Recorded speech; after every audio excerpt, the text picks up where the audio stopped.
est-ce que vous êtes en mesure de répondre à une panique de vos administrés, Ah ben, techniquement? bien entendu que non. C'est super rassurant tout ça. Mais non, mais c'est Non, mais il n'y a super rien, y rassurant, a rien pour Frédéric. vous. Attention.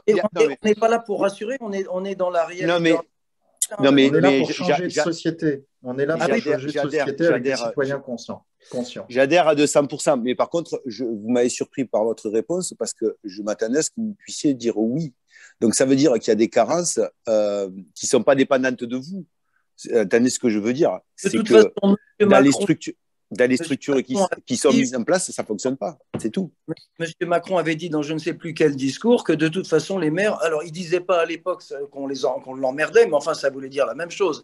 On doit coûter trop cher ou je ne sais quoi. Enfin. Mais enfin, s'il n'y a pas des gens sur le terrain et qui ont les fonctions, enfin, qui ont la liberté de leur fonction, parce qu'on n'a plus non plus la liberté de nos fonctions. Donc, Alors, pour voir si j'ai bien saisi ce que vous venez de dire, là, parce que j'étais complètement. Je ne connaissais pas du tout le sujet. Donc, en gros, pour synthétiser, vous êtes en train d'expliquer que s'il vient avoir une panne électrique et que les gens sont dépendants du vaccin, on n'est pas en mesure de pouvoir les soigner. Non, déjà avec un exemple sur Port-les-Valences, juste une coupure d'eau potable due à une coupure d'électricité, et c'était la panique. Les gens ne sont plus habitués à être frustrés, à manquer. Donc les gens pètent un câble, les administrés venaient voir Geneviève Girard, où elle a dû appeler Macron au secours. Mais le problème, c'est que si les 35 000 communes appellent en même temps Macron au secours, comment il fait, lui? Parce que les cyberattaques, c'est une réalité. Voilà.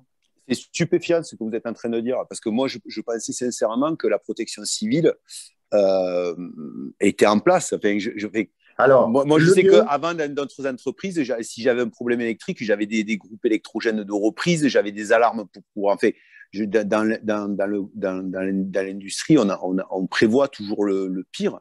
Alors, le mieux, Frédéric, c'est de me faire mentir. Je n'attends que ça.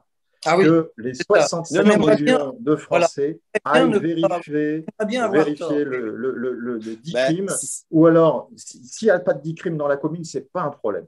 De toute façon, au regard du code de l'environnement, l'information aux citoyens doit être faite. Donc, il y a une lettre type qui a déjà été relayée, mais on la relaiera une nouvelle fois sur le site de SOS Maire. C'est poliment qu'on va voir son maire, c'est avec compassion qu'on va voir son maire. Oui, bien sûr. Monsieur le maire, qu'est-ce qu'on peut faire s'il y a justement un blackout?